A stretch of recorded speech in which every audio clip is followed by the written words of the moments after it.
नमस्कार दोस्तों, युक्ति आईएएस में आपका हार्दिक स्वागत है। आज है 25 अक्टूबर और आज हम बात करेंगे आज के महत्वपूर्ण करंट अफेयर के सेशन पे। शाम को मीटिंग हुई है सभी से, जूम पे मीटिंग था और कहा भी गया है, आप लोगों ने बहुत सारे क्वेश्चंस हमसे पूछे भी हैं, अमर सर से और हमसे। जैसे बताया गया है, देखते हैं कितने लोग फॉलो करते हैं। एक मिनट आप सभी के सभी वेट कर लीजिए।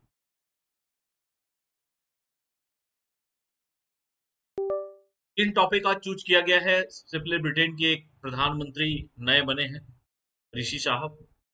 उनके बारे में हम लोग जिक्र करेंगे। बस एक मिनट का मुझे समय दीजिए और हम आपसे डिस्कशन करते हैं। चलिए स्टार्ट होते हैं हम सबसे पहले आज के महत्वपूर्ण टॉपिक पे। तीन टॉपिक है आपका। पहला है कि ऋषि सुनक बने अगले पीएम। पीएम मतलब प्राइम मिनिस्टर, प्राइम मिनिस्टर मतलब प्रधानमंत्री। कहाँ के? ब्रिटेन के। ये वही ब्रिटेन है जिसने हम पे 200 साल राज किया था। अब ऋषि सुनक साहब जो है अभी वहां के प्रधानमंत्री बने हैं, पीएम बने हैं। दूसरा टॉपिक आपका है निशस्त्रीकरण सप्ताह जो है, निरस्त्रीकरण सप्ताह बेसिकली है 2022 मनाया गया, उसके बारे में हम लोग बात करेंगे। और तीसरा जो हम लोग टॉपिक बात करेंगे वो संयुक्त राष्ट्र दिवस के बारे में हम लोग चर्चा करेंगे कि संयुक्त राष्ट्र आखिर दिवस क्या होता है। तो चलिए सबसे पहले हम पहला टॉपिक स्टार्ट करते हैं। आगे बढ़ने से पहले जिन लोगों ने चैनल को सब्सक्राइब ना किया हो, चैनल को सब्सक्राइब करिए। टेलीग्राम का लिंक है, ये ऑफिशियल वेबसाइट है, ये मोबाइल नंबर है, दिए गए नंबर से आप लोग संपर्क कर सकते हैं। यूट्यूब चैनल को ज्वाइन कर सकते हैं, ऐप को इंस्टॉल कर सकते हैं, टेलीग्राम से जुड़ सकते हैं। इसके साथ साथ बहुत सारा टेस्ट सीरीज चलता है, वनडे एग्जाम्स के हो, चाहे वो यूपीएससी के हो, चाहे स्टेट पीसीएस के। सारे टेस्ट यहाँ पर अवेलेबल है। ऑल कॉम्पिटिटिव एग्जामिनेशन का टेस्ट है, वो सभी अवेलेबल है। करना क्या है कि गूगल के प्ले स्टोर पे जाइए, वहां पर लिखिए युक्ति आईएएस, ऐसे आएगा लोगो। लोगो आएगा, फिर इसको इंस्टॉल कीजिए। इंस्टॉल करेंगे तो फिर रजिस्टर्ड करेंगे अपना पासवर्ड आईडी जो भी बनाना है बना सकते हैं ईमेल आईडी से। और जो भी सब्सक्रिप्शन लेना है वो सब्सक्रिप्शन आप लोग ले सकते हैं। दूसरा है यूपीएससी सीएससी का। देखिए बैचेज स्टार्ट हुआ है। जिन लोगों को ज्वाइन करना हो टारगेटेड बैचेज, अभी फी 4000 था, बट 50% डिस्काउंट है दिवाली की वजह से।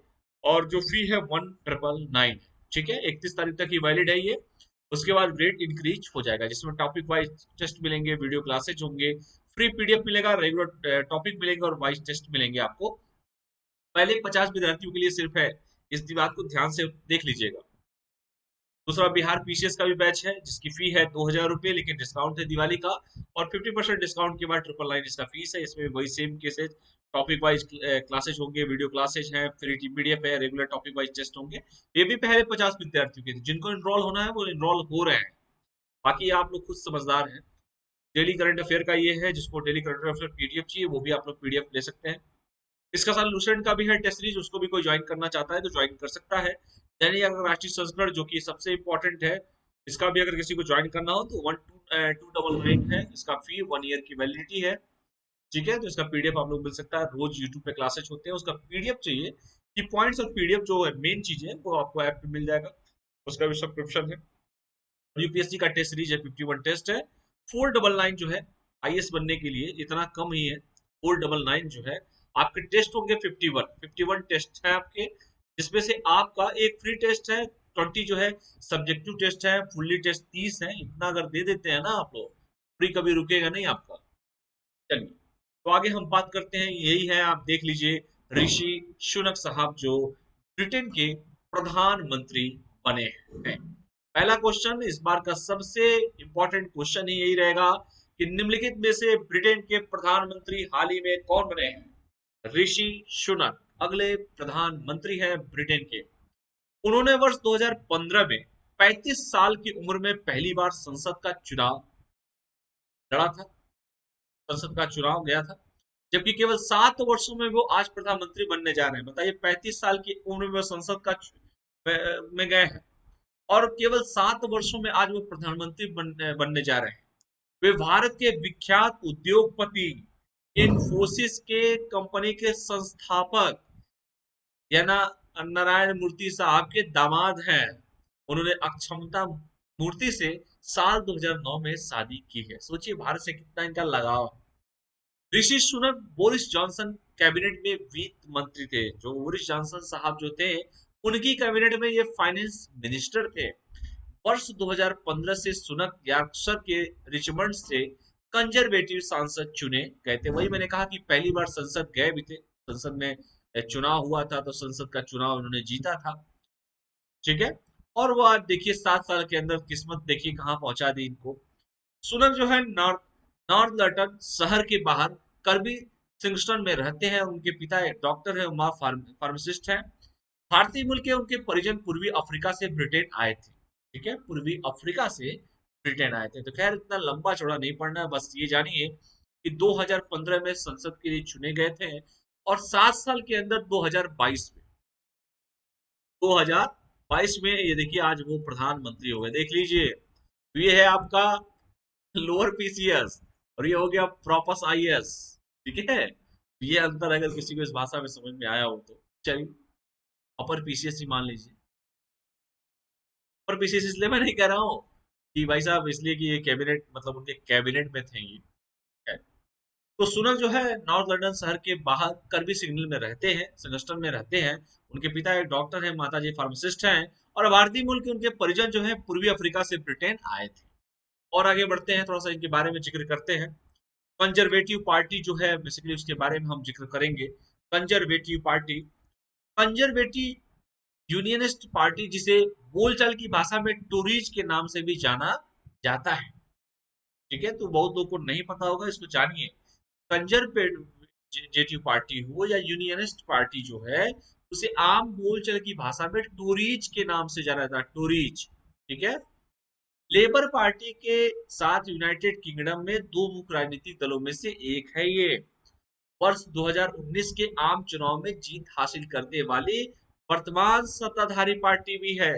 इसके साथ ही साथ पार्टी जो है राजनीति के केंद्र दाई और मतलब जो राजनीति के केंद्र दाई और है, और इसमें एक राष्ट्र के रूढ़िवादी आचार्यों और परंपरावादी रूढ़िवादी सहित विभिन्न वैचारिक गुट इसमें शामिल है। वर्ष 1834 में 187 वर्ष पूर्व मूल रूप से स्थापित यह पार्टी है, जिसका वर्तमान स्वरूप वर्ष 1912 से देखा गया है। यूरोपीय सम्मतता यूरोपीय रूढ़िवादी उच्चतरवादी पार्टी के रूप में देखा जा सकता है। इस विषय पर और विस्तृत जानकारी के लिए जो है दैनिक जागरण राष्ट्रीय संस्करण का वीडियो एनालिसिस जरूर देख सकते हैं आप लोग। तो बस ये जानिए कि कंजर्वेटिव पार्टी जो है, जिसे आम चाल की बोलचाल की भाषा में टोरीज के नाम से जाना जाता है, और ये लेबर पार्टी के साथ यूनाइटेड किंगडम में दो मुख्य राजनीतिक दलों में से एक है, जैसे कांग्रेस है और भाजपा है, बस ये भी है। वर्ष 2019 के आम चुनाव में जीत हासिल करने वाली वर्तमान सत्ताधारी ये पार्टी, इसको देख लीजिएगा, इसमें से क्वेश्चंस आपको देखने को मिल सकते हैं।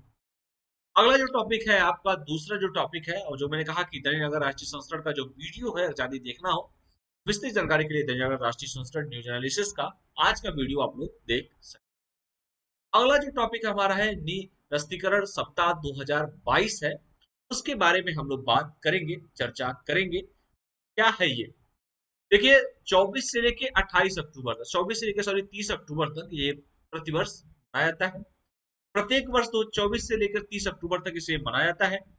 संयुक्त राष्ट्र के प्रमुख लक्ष्यों में से एक विश्व शांति इसका मुख्य उद्देश्य प्राप्त करता है। इसके लिए संगठन प्रत्येक वर्ष 24 अक्टूबर से 30 अक्टूबर तक निरस्त्रीकरण सप्ताह के रूप में चिन्हित करता है। और निरस्त्रीकरण सप्ताह जागरूकता को बढ़ावा देने, निरस्त्रीकरण के मुद्दों और उनके कार्य कटिंग महत्व की बेहतर समझ को बढ़ावा देने के लिए मनाया जाता है। अधिक सुरक्षित और सुरक्षित विश्व बनाने के प्रयास में देश प्रत्येक वर्ष निरस्त्रीकरण सप्ताह जो है वो मना रहा है। संपूर्ण विश्व में संकटों, हिंसक संघर्षों को कम करने के लिए संयुक्त राष्ट्र ने परमाणु हथियारों के निरस्त्रीकरण से महत्वपूर्ण भूमिका निभाई है। तो देखना हो तो इसको जरूर देखिएगा। ये जो निरस्त्रीकरण सप्ताह 2022 है, बेसिकली 24 से लेकर 30 अक्टूबर तक प्रत्येक वर्ष मनाया जाता है। और जैसे मैंने कहा कि ये संयुक्त राष्ट्र के जो प्रमुख टारगेट है, जो लक्ष्य है, लक्ष्यों में से एक है विश्व शांति को प्राप्त करना। इसके लिए संगठन प्रत्येक वर्ष 24 से 30 अक्टूबर तक निरस्त्रीकरण सप्ताह के रूप में इन्हें चिन्हित करता है। और निरस्त्रीकरण सप्ताह जागरूकता को बढ़ावा देने, निरस्त्रीकरण के मुद्दों और उनके कार्स कटिंग महत्व की बेहतर समझ को बढ़ावा देने के लिए मनाया जाता है।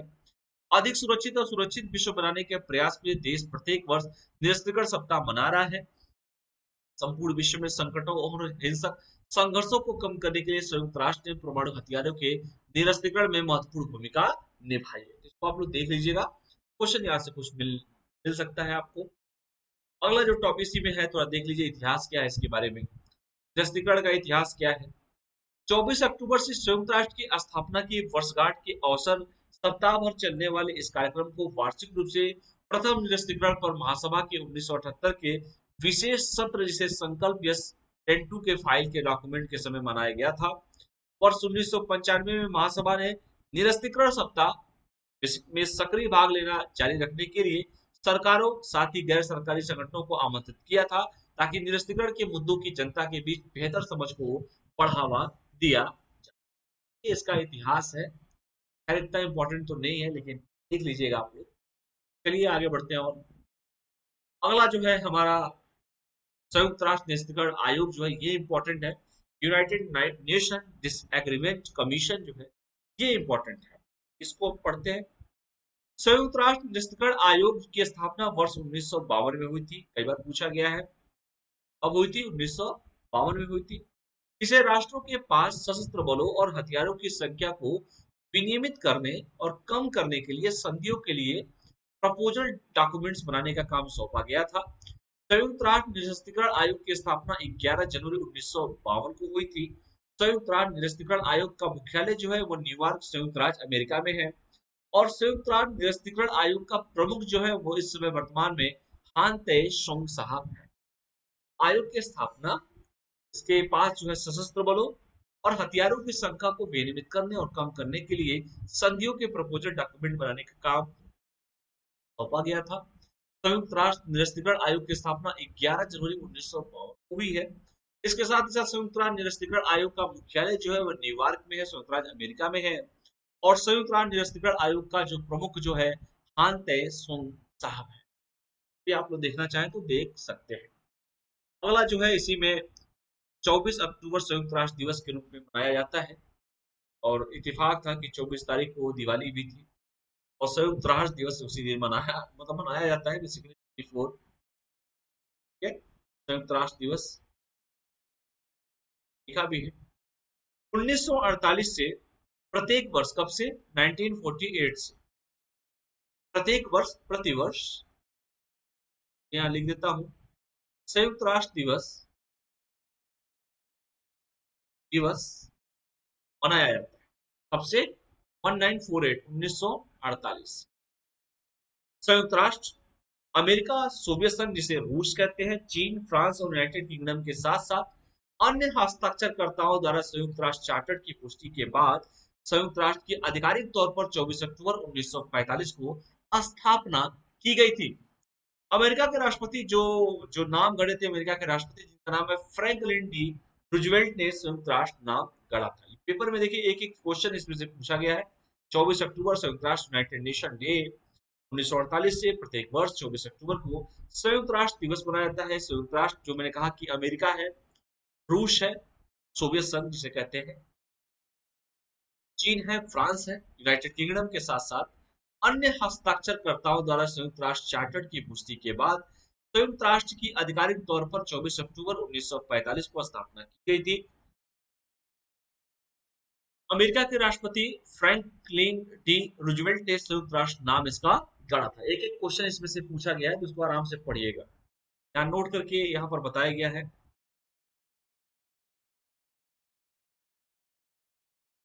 तो नोट कर काफी इंपॉर्टेंट है। पेपर में हमेशा संयुक्त राष्ट्र आप लोग पढ़ते भी होंगे, क्वेश्चन भी बहुत सारा पूछा, ये हम बताते हैं इसके बारे में। वर्ष 1942 में संयुक्त राष्ट्र घोषणा पत्र पर 26 देशों ने हस्ताक्षर किए, जिसमें उन्होंने अपनी सरकारों द्वारा axis powers that is called Roman Berlin Tokyo axis के खिलाफ संघर्ष जारी रखने का वचन दिया तथा उन्हें शांति स्थापित करने के लिए बाध्य भी किया। वर्तमान में इसमें शामिल सदस्य राष्ट्रों की संख्या 193 है। कई बार पेपर में पूछा गया है। भारत 30 अक्टूबर 1945 को इस संघ से जुड़ा था। भारत जो जुड़ा है इसी महीने के 30 तारीख को जुड़ा, 1945 को। पढ़ लीजिएगा, काफी महत्वपूर्ण है, परीक्षा में लगातार क्वेश्चन पूछे जाते हैं। संयुक्त राष्ट्र से संयुक्त राष्ट्र चार्टर क्या है, थोड़ा सा इसके बारे में जान लीजिए। संयुक्त राष्ट्र बेसिकली जो है, पढ़ाऊंगा अभी, रुक जाइए, देखिए क्या हो रहा है। संयुक्त राष्ट्र चार्टर संयुक्त राष्ट्र का संस्थापक दस्तावेज है जो वैश्विक समानता और शांति की दिशा में काम कर रहा है। संयुक्त सुरक्षा परिषद के 5 अस्थायी सदस्यों सहित इसके अधिकांश हस्ताक्षरकर्ताओं द्वारा इस संस्थापक दस्तावेज के अनुसमर्थन के साथ संयुक्त राष्ट्र को आधिकारिक तौर पर वर्ष 1945 में स्थापित किया गया था। कब हस्ताक्षर किया संयुक्त राष्ट्र पर, इस पे देख लीजिए। संयुक्त राष्ट्र चार्टर पर 26 जून 1945 को 50 देशों के प्रतिनिधियों द्वारा हस्ताक्षर किए गए थे। Chartered of the United nation and statue of the international court of justice. ठीक है, चलो और आगे बढ़ते हैं इस पे। ये देखिए संयुक्त राष्ट्र संघ है, इसके मुख्य जो अंग है परीक्षा में देखिए इंटरनेशनल रिलेशन जो है, इसमें जितने भी इंटरनेशनल रिलेशन से अंतरराष्ट्रीय संबंध करते हैं, तो देखिए लगातार क्वेश्चन इसमें पूछा गया। अंग कौन कौन है? संयुक्त राष्ट्र महासभा है, सुरक्षा परिषद है, संयुक्त राष्ट्र आर्थिक और सामाजिक परिषद है, संयुक्त राष्ट्र न्यास परिषद है, अंतरराष्ट्रीय न्यायालय है हेग नीदरलैंड, एंड संयुक्त राष्ट्र सचिवालय। इन सभी 6 अंगों की स्थापना वर्ष 1945 में संयुक्त राष्ट्र की स्थापना के समय की गई थी। तो यहाँ पे देख लीजिए संघ में जो महासभा है, सचिवालय है, सुरक्षा परिषद है, अंतरराष्ट्रीय न्यायालय है, न्यायिक परिषद है और सामाजिक आर्थिक सामाजिक परिषद। ठीक है, तो देख लीजिएगा पेपर में क्वेश्चन आपको देखने को मिल सकते हैं। अब देखिए संयुक्त राष्ट्र में भारत की अस्थायी प्रतिनिधि के बारे में थोड़ा सा बात कर लेते हैं हम। यह दिन 1945 में संयुक्त राष्ट्र चार्टर के लागू होने की ठीक वर्षगांठ का प्रतीक है और वर्तमान में रुचिरा कंबोज संयुक्त राष्ट्र में भारत की अस्थायी प्रतिनिधि एक महिला है, देख लिख सकते हैं आप लोग, रुचिरा कंबोज इनका नाम है। संयुक्त राष्ट्र में भारत का अस्थायी प्रतिनिधि संयुक्त राष्ट्र में भारत का सबसे प्रमुख राजनयिक प्रतिनिधित्व होता है। ये न्यूयॉर्क शहर में संयुक्त राष्ट्र में भारत के अस्थायी मिशन का भी प्रमुख होता है। वर्तमान में टी एस तिरुमूर्ति भारत के अस्थायी प्रतिनिधि हैं, उन्हें मई 2020 में नियुक्त किया गया था। देख लीजिएगा न्यूयॉर्क शहर में, चूंकि मैंने कहा कि संयुक्त राष्ट्र में भारत के अस्थायी मिशन का प्रमुख है। वर्तमान में टी एस तिरुमूर्ति भारत के अस्थायी प्रतिनिधि हैं, उन्हें मई 2020 में नियुक्त किया गया था। ये रहा संयुक्त राष्ट्र की पूरी कहानी। अगर कोई पूछे कि कब इसकी स्थापना हुई तो 1945 में संयुक्त राष्ट्र चार्टर के लागू होने की वर्षगांठ का ये प्रतीक है। और वर्तमान में रुचिरा कंबोज संयुक्त राष्ट्र में भारत की अस्थायी प्रतिनिधि है। संयुक्त राष्ट्र में भारत का अस्थायी प्रतिनिधि संयुक्त राष्ट्र में भारत का सबसे प्रमुख राजनयिक प्रतिनिधि होता है। यह न्यूयॉर्क शहर में संयुक्त राष्ट्र में भारत के अस्थायी मिशन का प्रमुख भी होता है। वर्तमान में टी एस तिरुमूर्ति भारत के अस्थायी प्रतिनिधि हैं, उन्हें मई 2020 में नियुक्त किया गया था। तो ये रहे आज के महत्वपूर्ण करेंट अफेयर, जो जितने भी टॉपिक आपको पढ़ाए गए हैं संयुक्त राष्ट्र से संबंधित हो। संयुक्त राष्ट्र के मुख्य अंग कौन कौन से हैं, इसके साथ ही साथ संयुक्त राष्ट्र का चार्टर क्या है, इसके साथ ही साथ संयुक्त राष्ट्र की स्थापना कब हुई थी, कब मनाया गया था, और जब मैंने भारत इस संघ से जुड़ा था 30 अक्टूबर 1965। तो जितने भी टॉपिक आपको संयुक्त राष्ट्र निरस्त्रीकरण आयोग और डीसी के बारे में पढ़ाया गया और ऋषि के बारे में पढ़ाया गया। ऋषि सुनेक साहब, भारत से काफी विशेष लगाव है इनका। निशस्त्र सप्ताह के बारे में पढ़ाया गया। एंड जो मैंने टोरीज के बारे में बताया, व्हाट इज टोरीज, और ऋषि सुनक साहब जो है ब्रिटेन के अगले प्रधानमंत्री है। बोरिस जॉनसन का इन्होंने जगह लिया है। बोरिस जॉनसन के कैबिनेट में बेसिकली जो वित्त मंत्री का इन्होंने रोल अदा किया। देखिए 7 साल के अंदर ये व्यक्ति आज वहां के प्रधानमंत्री होने वाले हैं, हो ही चुके हैं। तो ये रहे आज के महत्वपूर्ण करंट अफेयर। मुझे उम्मीद है कि आप लोगों को समझ आया होगा। कमेंट करके आप लोग मुझे बताइएगा। और जो मैंने कहा कि क्लासेस जब स्टार्ट होने वाले, तो जिनको एनरोल होना है वो एनरोल हो जाए। इस समय बहुत कम बचा है, बहुत लोगों का फोन आ रहा है। लगातार आप ही लोगों के डिमांड पे स्टार्ट भी किया गया और लगातार बच्चे एडमिशन ले रहे हैं। देर मत कीजिए और अपनी तैयारी को, अपनी स्ट्रेटजी को बनाइए और अच्छे से फॉलो कीजिए। जितने आईएएस हमेशा आपके साथ खड़ा रहेगा। चलिए कल फिर मुलाकात होगी, तब तक के लिए आप पढ़ाई कीजिए, स्वस्थ रहिए, मस्त रहिए, पढ़ते रहिए। बहुत बहुत धन्यवाद। Thank you all of you. और चैनल को लाइक शेयर सब्सक्राइब जरूर कीजिए। बहुत बहुत धन्यवाद। Thank you all of you. जय हिंद।